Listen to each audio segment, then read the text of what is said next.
Okay, oftentimes you'll need to connect lights in the center of a track. For example, when you ran to the end of your 8 foot and you need to do 2 more singles, you may have to install lights back to back inside of a track.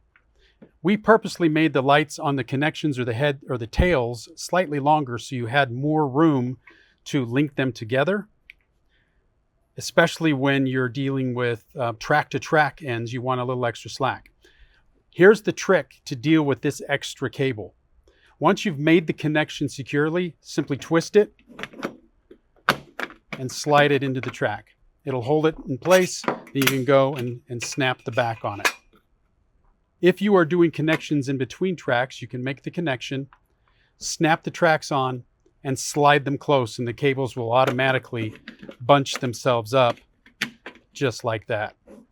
One thing to consider that's very important, whenever you're making connections, make sure that you have snapped these lights in very tight and they are perfectly flush with the outline of the bulb and the track, so that there's enough friction and enough seat placement there so that the extra tension given by the wires won't push the lights out.